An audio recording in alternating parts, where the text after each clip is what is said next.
And backlash against sanctuary cities already being felt on the campaign trail. So what does it mean, or could it mean, for 2016?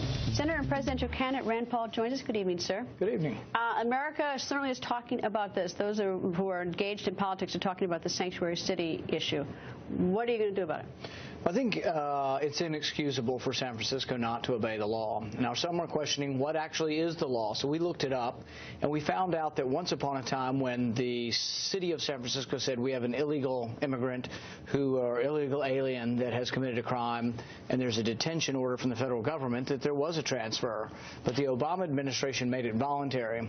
So we're going to introduce legislation that will say that when the federal government says we want someone detained, we want them turned over to us when you're done with them, that it actually happens. Can you see, though, the level of frustration? I mean, obviously, we're sort of gripped by the tragedy of what's happened in California to this innocent woman just walking on the pier with her father. But can you understand the frustration of the American people who have literally almost been begging Congress and the House and the Senate and the President to do something about immigration reform, try to figure out this thorny problem, and nothing has been done? Well, we often say that we're for the rule of law. That's what conservatives always say. But the rule of law means somebody's got to obey the law. And I don't think you can have whole cities or whole states just not obeying the law. Now, they say the law is murky. So I want to make it very explicit. San Francisco, you cannot break the law, and if you have someone who's here illegally, you have to turn them over to the immigration services. It needs to be explicit. Have you heard anyone in the Senate say that want to keep the status quo with sanctuary cities? Well, it's funny. The Democrats say they like sanctuary cities, and they say that they're supposedly helping with crime. But I think if you talk to the family of this woman, you ask them, you know, are sanctuary cities helping with crime? I think they'd have a much different story to tell. And I think it's inexcusable. We have to have cities and states that obey the law. And I think what we're going to do through legislation is make it explicit to San Francisco or any other sanctuary city that you have to obey the law. I don't want to put you in a position, but I'm going to, of having to explain something, your opponent's view. But tell me, what was the reasoning behind the sanctuary city? How does that make a city safer? They say it makes a city safer by people are more likely to inform the police and trust the police if they're not going to be deported every time they talk to the police. The problem is that part of which would have had no impact on this instance. Yeah, the problem is that part of what you want immigration. Remember when the Mariolettos were dumped here by Cuba? These were criminals. He emptied his jails and he just dumped them on us. You want immigration services that work for the federal government to be able to ferret out are criminals being released into the community.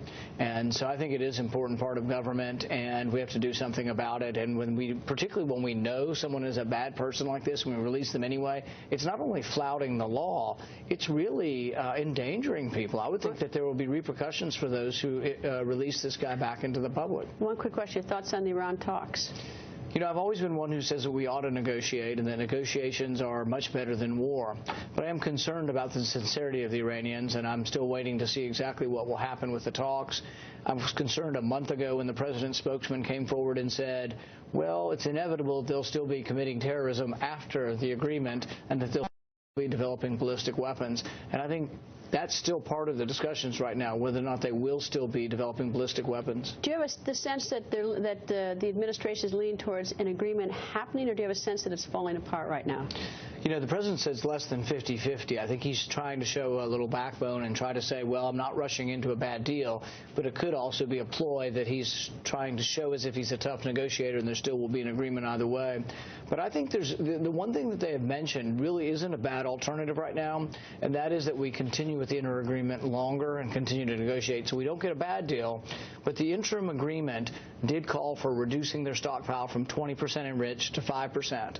That's happened? That has largely occurred, and I think that's been a good step forward. It isn't the end, but we also haven't released the sanctions. So I'm a believer that keep the interim agreement in place, which means they've had to reduce their stockpile, they've had to reduce the percentage of enrichment, but don't give up on the sanctions and let the sanctions go too quickly. I fear that letting the sanctions go too quickly with an untrustworthy partner will lead to Iran getting a nuclear weapon. Senator, nice to see you, sir. Thank you.